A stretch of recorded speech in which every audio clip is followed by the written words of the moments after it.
Bonsoir à tous, bonsoir à toutes. Nous sommes le dimanche 23 août et je vous souhaite la bienvenue sur ma chaîne YouTube, la chaîne à travers laquelle je peux vous parler de sujets qui vous interpellent, qui nous interpellent, mais également distiller ça et là des petits conseils mieux-être, des petites astuces bien-être.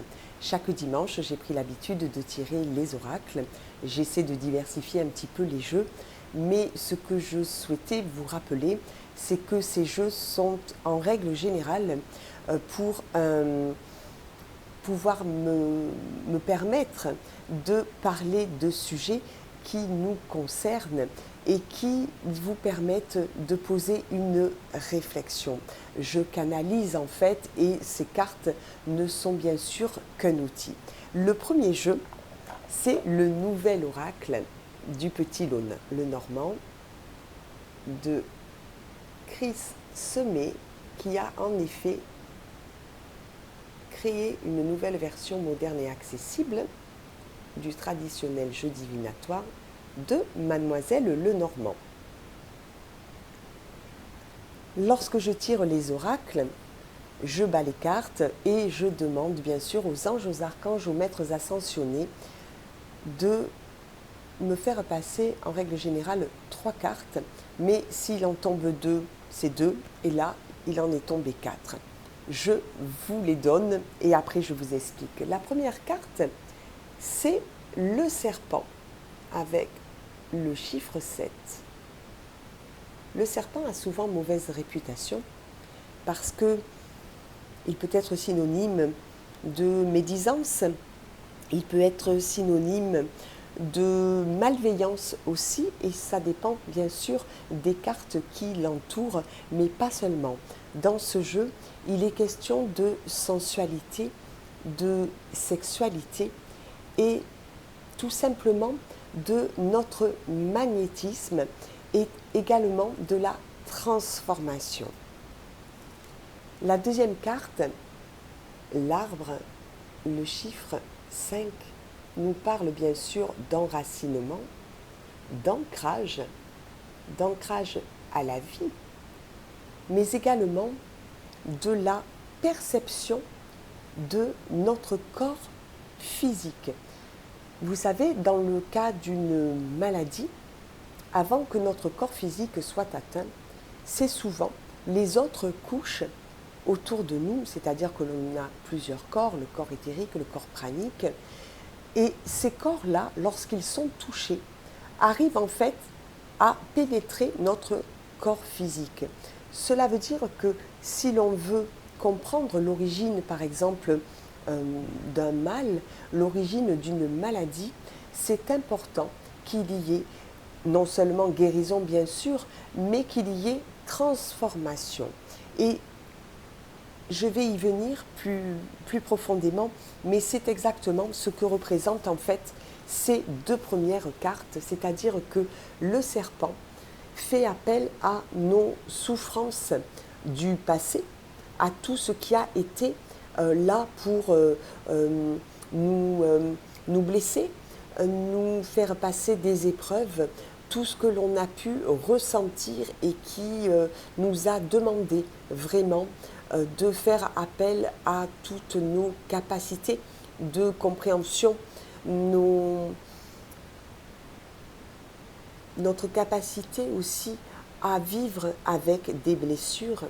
Et la seconde carte de l'enracinement, c'est aussi la carte qui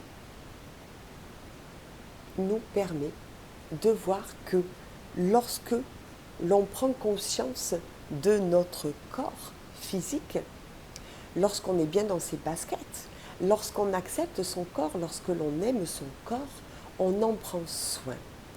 Et à partir de là, j'entends souvent des femmes notamment, mais pas seulement quand même, dire mais j'ai tant de kilos en plus, je ne me sens pas bien dans ma peau. Et il faut passer par une phase d'acceptation. Et ce jeu nous dit clairement que lorsque l'on arrive à accepter notre corps tel qu'il est, on arrive à percevoir notre sensualité et on peut avoir une vie sexuelle notamment épanouie. Et c'est important parce que c'est aussi ce qui nous permet de nous sentir vivants. La troisième carte, c'est la carte du renard. Comme la première carte, le renard a parfois la réputation d'être malin, d'être, on va dire, sous des complots éventuellement. Mais en fait, là, le renard, c'est juste que on nous demande de faire appel à tout ce que l'on est aussi capable de dépasser par justement notre intelligence dans le sens du quotient intellectuel, mais également par notre intelligence du quotient émotionnel, c'est-à-dire que tout ce que l'on peut ressentir avec notre cœur, avec nos émotions, on nous dit très clairement que tout cela va nous permettre d'ascensionner. Et la dernière carte, qui est le jardin, est en relation avec cette ascension. Et c'est une ascension de notre être, mais c'est également une ascension professionnelle dont on nous parle. C'est-à-dire qu'on peut s'imaginer que si l'on fait nos exercices d'ancrage, notre prise de conscience qui nous amène justement à dépasser tout ce qui a été pour créer la nouveauté, pour avoir des pensées qui du coup transforment, puisque l'on sait que si on a une pensée positive, elle va nous amener à réaliser quelque chose de positif. À l'inverse, si on burine sans arrêt des propos négatifs, si on s'enferme dans quelque chose de noir, on va avoir du mal à sortir la tête de l'eau et à voir tout ce que nous sommes capables de réaliser du côté positif. Et pourtant, ces 4 cartes qui fonctionnent vraiment 2 par 2 nous montrent que le passé, qui est donc ici, nous a permis en fait d'arriver à plus de conscience, c'est-à-dire que tout ce que l'on a pu avoir dans le passé comme étant des souffrances, des étapes à dépasser, on nous dit aujourd'hui que ça a pu se réaliser grâce à notre attitude positive, grâce à cette attitude et ce comportement positif que l'on a tous les jours lorsque l'on décide enfin de prendre conscience de ce qui est précieux, de ce qui est important à nos yeux. On accepte son corps, on accepte sa personnalité. Bien sûr, on vit avec nos qualités et nos imperfections et en fait, on se rend compte que l'on peut, avec l'intelligence intellectuelle, mais également l'intelligence du cœur, on peut arriver à changer de vie, changer notre regard, changer notre perception sur les choses. Et en fait, c'est ainsi que l'on peut ascensionner, c'est-à-dire que l'on peut arriver à transformer cette énergie négative en positif. C'est ainsi que l'on peut se débarrasser de tous les nœuds que nous avions en nous, parce que on s'est rendu compte qu'en réfléchissant d'une autre manière, en acceptant notre chemin que celui qui nous était montré ou que celui que l'on avait pris l'habitude d'emprunter, eh bien, on se rend compte que finalement, il y a la paix, la sérénité, le jardin, la carte du jardin, c'est quelque chose qui, avec l'alliance du renard, nous montre que vraiment, nous sommes aujourd'hui dans un état de conscience qui nous permet de rayonner notre lumière. Donc si on regarde ces 4 cartes, elles montrent bien que ce qui est en arrière, et quelles que soient les épreuves que l'on a dû subir, tout cela nous a permis d'avancer avec un autre regard, avec une autre perception, tout en respectant qui nous sommes et en se remplissant de nouvelles choses, en créant de nouvelles perspectives. Donc finalement, on pourrait dire en éclaircissant les choses que l'on trouvait plus ou moins obscures, dans lesquelles on s'était peut-être trop installé.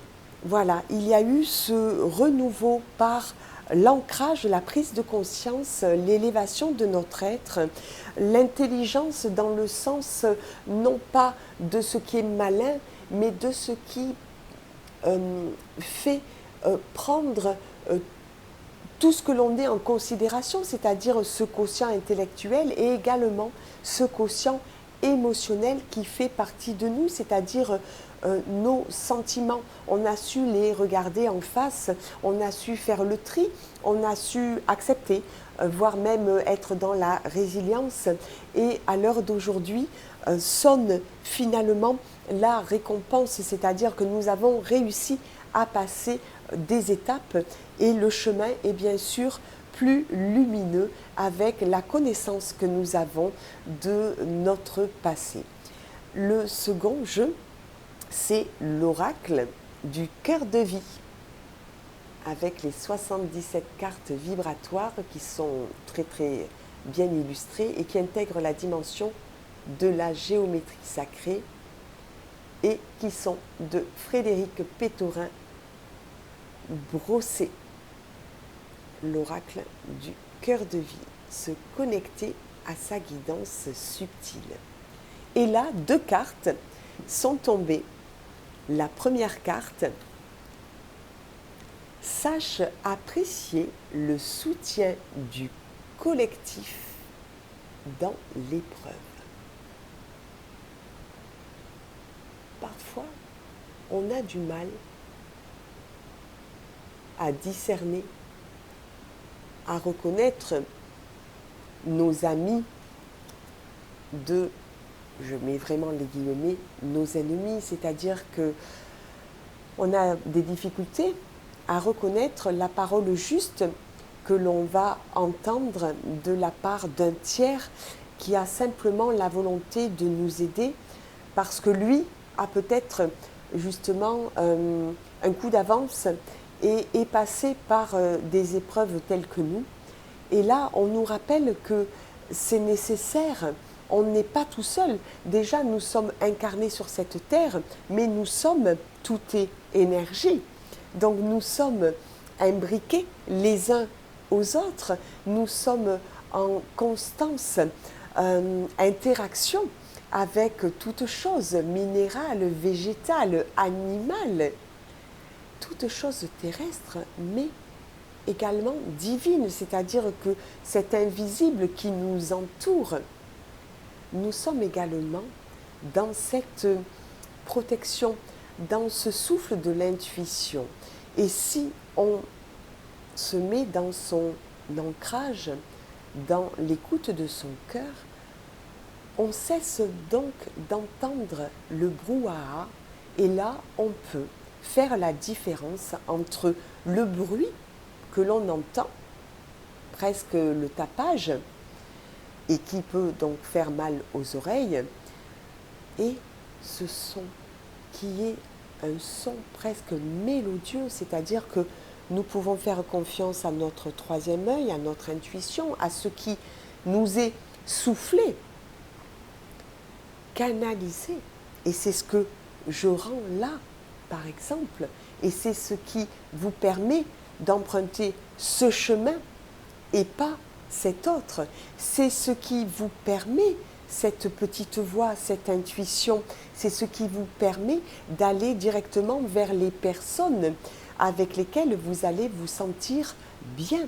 À l'heure d'aujourd'hui, on vous dit que vous avez l'expérience nécessaire pour aller sans crainte vers les personnes qui seront de bons conseils, qui vous donneront leur avis, leur point de vue, mais simplement aussi qui vous permettront l'écoute, l'échange. Et vous allez voir que ça va vous porter. Vous pouvez vous faire confiance, vous allez vers le meilleur, parce que lorsque l'on a réussi à dépasser les épreuves, à faire peau neuve, on a réussi également à se détacher de ce qui pouvait nous retenir, nous freiner ou nous emprisonner. Là, vous pouvez faire confiance à cet entourage qui est donc sain et qui peut vous prodiguer de très bons conseils. Osez demander, osez recevoir. Vous savez que je le répète régulièrement, on a tendance à dire je voudrais, j'espère que, mais des fois on a en fait les bras fermés et on ne se rend pas compte qu'on n'est pas prêt à recevoir. Donc pour cela on ouvre son cœur, on ouvre bien sûr son intuition, on se fait confiance et la communication en rapport avec notre esprit et notre cœur va être beaucoup plus fluide. Et dès que vous allez entendre quelqu'un qui va avoir des mots qui vous déplaisent, vous n'allez pas aller de ce côté-là. Vous allez trier naturellement et vous allez être dans des énergies similaires aux vôtres. Ça y est, vous avez ascensionné, ça veut dire que vous avez passé l'étape qui vous a permis de reconnaître ce qui était juste et bon pour vous. Faites-vous confiance, continuez sur ce chemin. La deuxième carte, c'est une très belle fleur puisque c'est la fleur du tournesol et on vous dit « Nourris la terre du meilleur de toi ». C'est un peu comme le boomerang. Dans la vie, nous pouvons rencontrer des personnes qui vont justement nous aider en nous donnant des idées, en créant peut-être quelque chose en nous qui va nous faire comprendre certains éléments. Et il y a aussi le fait que des fois on ne puisse pas rendre à ces mêmes personnes tout ce qu'elles ont fait pour nous. Mais ça n'est pas grave parce qu'en fait on peut le donner à notre tour à ces personnes que l'on pourrait voir sur notre chemin et qui seraient en difficulté comme nous-mêmes avons pu être en difficulté ou qui auraient tout simplement le doute sur des choses. Vous pouvez leur apporter à toutes ces personnes votre lumière, vos connaissances, bien sûr avec humilité, avec joie, avec vraiment l'objectif que ça puisse les aider, leur apporter un nouveau souffle. Faites-vous confiance. Ce jeu, c'est juste le rappel que lorsque l'on transforme une énergie, c'est quelque chose qui nous permet de laisser le passé en arrière et de vivre des choses qui sont en total accord avec notre énergie et cette énergie qui a été changée, qui nous a permis d'être sur un chemin plus lumineux. Vraiment, ça nous apporte un bien fou que nous pouvons à notre tour, à des petits, à des enfants, à des plus grands, peu importe, nous pouvons à notre tour offrir cette lumière, offrir ces connaissances. C'est l'altruisme et je vous invite à réfléchir autour de ce sujet parce que c'est quelque chose qui est de l'ordre du don. Et vous savez, lorsque l'on donne, on reçoit au centuple. Voilà, je vous remercie. Si cette vidéo vous a plu, de la partager, de mettre les pouces en l'air et je vous dis à bientôt.